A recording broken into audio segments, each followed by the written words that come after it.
na mga guys. Ito na mga kaibigan.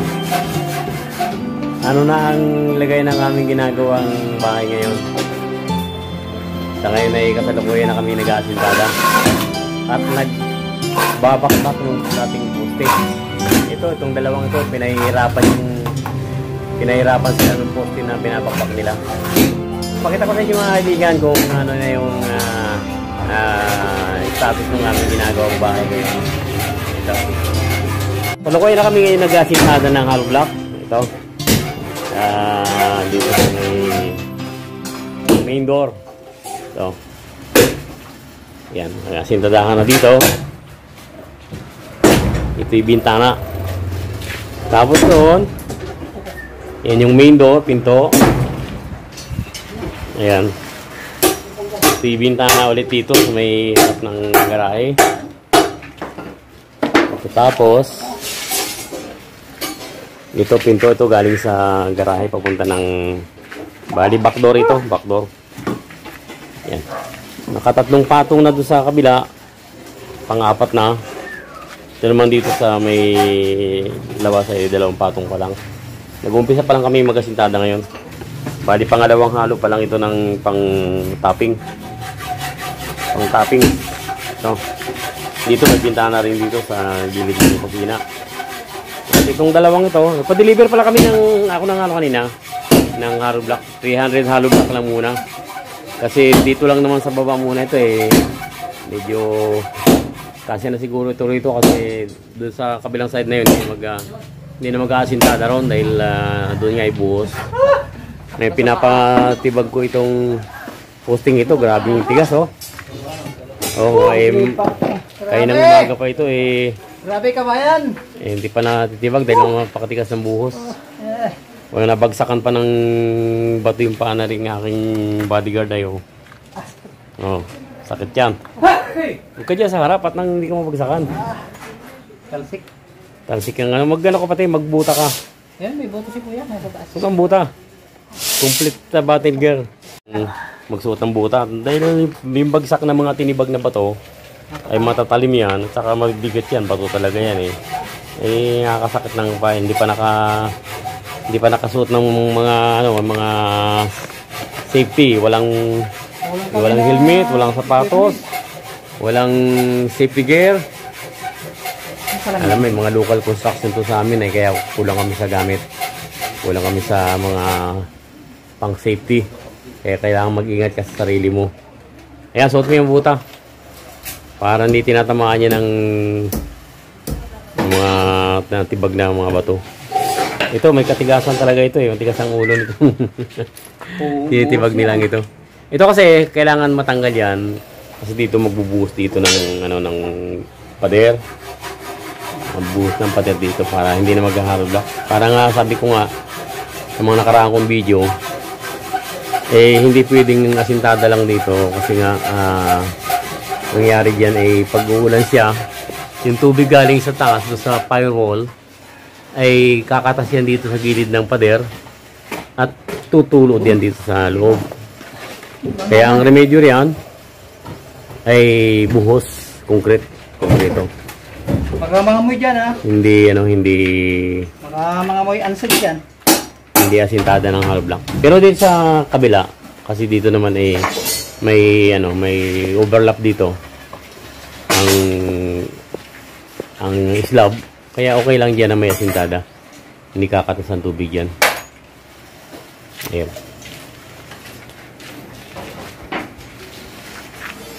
Medyo nagkakaitsura na ang kabuuan ng bahay. Siguro mga bago mag 2 weeks makakapag-slab kami. Kasi mabilis na ito eh. Ang talagang nahihirapan kami yung sa preparasyon pa lang. Doon talaga yung pinakang mahirap na parte ng construction, yung pag sa pundasyon, pagli-layout, paghuhukay.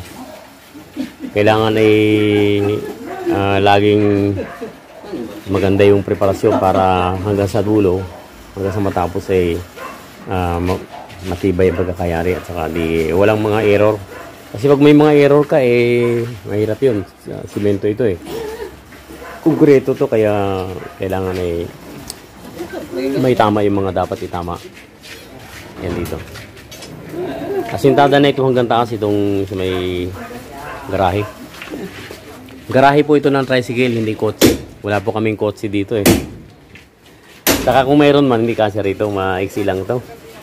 Mga 5 meters lang ito. Lalawit na yung hulihan ng kotse doon sa kanal. Okay mga guys, mga kaibigan. Hanggang mamaya na lang ulit. Bago kami maglitira sa hapon, mag-update ulit ako para makita nyo kung ano yung natapos hanggang hapon. Ano? Pampalabas ng dumi. Pampalakas ng utot? Pampalabas ng masama. Ayan, ito po ang aming merienda ngayong hapon. Oo, mga kaibigan. Kamuti. Sabi ng kasama ko rito ay vitamin U daw ito. Malalaman natin mamaya kung vitamin U kung may pag-tikman para kayo mga kaibigan. Tikman nyo ang matamis na kayong kumakato, hindi ang sasapatos ay. Tikman natin ang kamuti. Nakakasawa rin mo yung laging tinapay. Magkamuti naman tayo. Ang harap nga. Mga kaibigan, hindi na kayo. Busog kayo. Harap nga.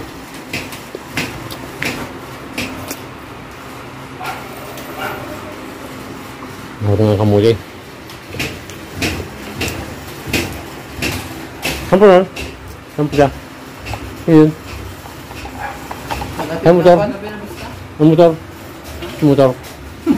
Ha? Marako. Marako, baka yun na yung marako mo. Sino yan? Papatakbo. Sino yan? Ha? Ay, masilip. Basta taga Belavista. Ay, sa tricycle nga. Saan? Sa tricycle? Ano po? Tricycle? Sa loob na? Ah, sa loob na. Nandiyan na pati yung tricycle dito. Harap. Mga kaibigan, ang mga pandita, wala nga, hindi nagsasapatos. Dampot sila ng dampot. Walang hiya.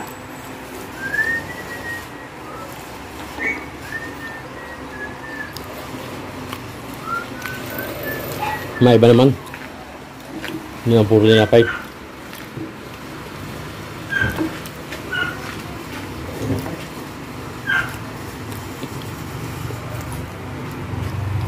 Tao!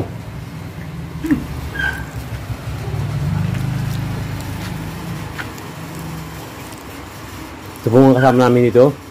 Ito si Roel, si Christian, yung nasa likuran, si Chef Cesar TV Official, si Monte, si Junior, si Julius, at ako.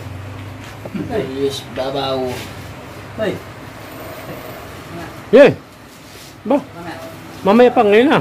yun na, taubos na ito. Pita ka muti, pita. Jiko. Kumuti. Si Jiko. Yung pinakapayat dito.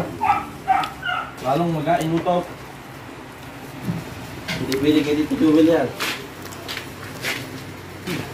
Okay. May itsura na. Mayroon ng bintana. Dalawang bintana nang nakikita rito. Oh. Yan. Ang bintana sa... Yun yung pinakang front na bintana. Ito naman yung sa gilid.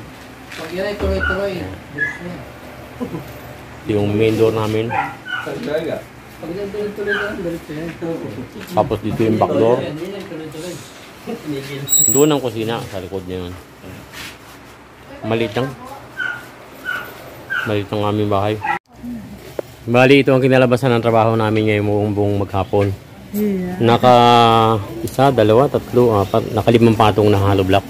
Hindi kasi pwedeng tatasan agad kasi luluhod yan. Bali bukas magbubuhos muna kami at para matibay na bago ituloy ang pag-asintada. Bubuhusan muna namin itong poste para kagat dito sa sa bakal. Tapos ito rin ito yung nakailang patong din dito, isa, dalawa, tatlo, apat, 5 patong din dito. 5 patong. Ito yung kabuuan ng naging trabaho namin ngayong maghapon. Ayan. Nagpa-deliver lang ako ng buhangin ngayong hapon. Isang kubiko lang muna kasi masikip dito sa tambakan namin ang buhangin. Hindi kasi pwedeng maraming naka-stack na buhangin dyan dahil kalsada yan. Sa gilid lang namin nilagay. Yung mga nakasakong buhangin na ang pinadeliver ko para madaling buhatin. Tapos itong pinapatibag ko na dating poste nung lumang bahay, hindi pa rin na kumpleto dahil matigas talaga yung buhos kasi ito, posting ito.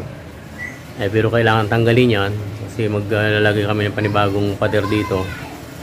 Makakasagabal yan. Bangit naman kung hindi tatanggalin yan kasi una luma na yung mga bakal yan. Bagong poste ang kailangan dyan. Tapos dito ay buhos ng pader na lalagay dito, hindi ng hollow block. Bali dito kung kakaroon dito ng forma namin ng plywood. Tapos mga 3 lang ang kapal ng buhos. Kasi pag nagpalitada yon, abutin ng 4 yon. Pero mas may tibay yun kasi solid yun, tulid na simento yun. Walang hollow block. Pero dito sa kabilang side, talagang kailangan dito ng asintada. Ayan. Bukas ito ang bubuhusan, itong posting ito para may tibay siya. Tsaka ito bubuhusan. Kasi pag hindi mo binuhusan yan, papatong ka ng papatong ng hollow block yan.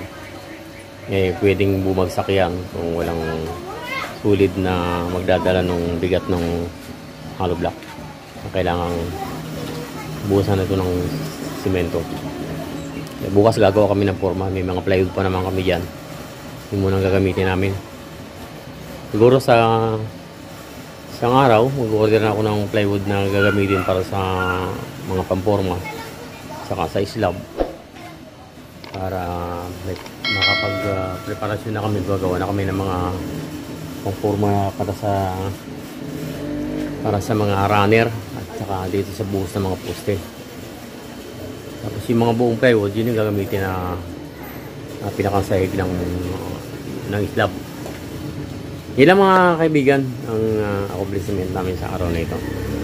Maraming salamat sa inyong panonood at kung kayo po ay hindi pa subscriber sa aking video sa Alims TV Official, ay mag-subscribe na po kayo para lagi naman kayong updated sa aking mga video. Salamat sa inyong panonood.